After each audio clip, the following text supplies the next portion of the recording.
Before we check on how markets in the region closed trading last week, now let's take a look at what's the state of the Nigerian economy. According to Economis Associates, disparities in mineral and commercial wealth across Nigeria's 6 geopolitical zones continue to hinder overall economic growth of the country, emphasizing the need for policymakers to take urgent steps that will bring about inclusive growth across all the regions. Now, to review the outlook for the economic growth in Nigeria, I'm being joined now by Dr. Ayo Teriba. He's the Chief Executive Officer of Economic Associates. Good morning, sir.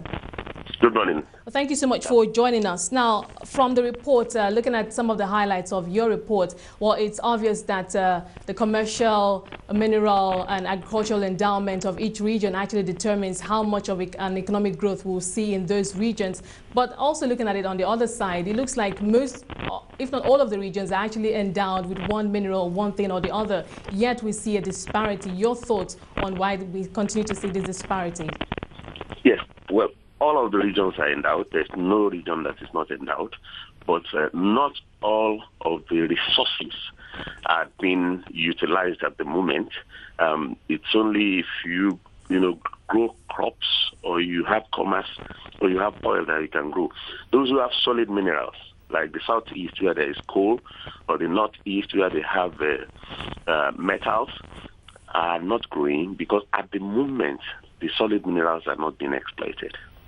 Now, definitely going forward, let's just quickly talk about this. Going forward, it looks like agricultural output in Nigeria, or at least in terms of economic growth, how much of an economic growth that will bring to the country is a way to go, and that's what's going to bring about economic growth for Nigeria, at least in the foreseeable future. Now, these states in the northeast, where, according to your report, are recorded or continue to record the least amount of economic growth, how can we leverage on those places? They have so much arable land that they are yet to cultivate. No. Well, northwest and north central have well-watered arable land. Northeast has the largest land area in the country, but it's semi-arid. It's been encroached upon by desertification. So I'm not advocating that you increase agriculture in the northeast. The outlook for the northeast is if you could link the northeast with the rest of the country by rail, particularly link them with the coast, the mining activity can thrive, except you can, move. You have a rail to move heavy metals. It's unlikely to thrive. So the way forward is to link the regions, the northeast, southeast, with the rest of the regions by rail, and every region will gain from that.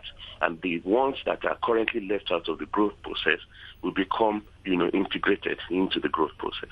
But do you think our policymakers have the political will to make all of this happen? Because these are things that we talk about from time to time, and we still see a slow rate in the amount of growth, or at least decisions taken year in, year out. Do you think that this time, looking at the report that you've done, that we might see policymakers doing more than what they're doing now? The transformation agenda did say, the midterm report, did say that they have feasibility reports ongoing for rail across the country. The only problem is they say they have set a vision of 25 years. That's what our report is trying to change. That's why 25 years, why not 5 years? So I do think that the government, recognizes the issue. They are saying things about it. They plan to do something about it, but they want to spend 5 years. So we're trying to say, why not 5 years rather than 25 years? Okay, for you, going forward, perhaps in the medium to long term, what regions are the major growth areas that you foresee taking the lead in terms of economic growth? Well, at the moment, southwest grows the fastest, followed by the southeast, then the southwest, northwest, then the north central,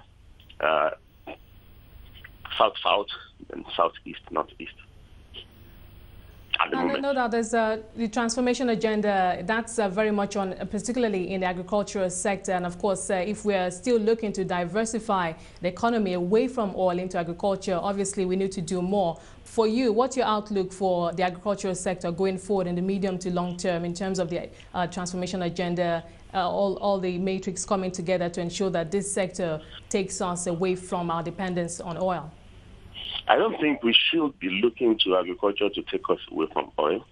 I think we should be looking towards manufacturing, towards industry. to take us away from oil. And there's no way industrial competitiveness is going to return if we don't do something about high transportation costs. I know we are saying and doing the right things about power.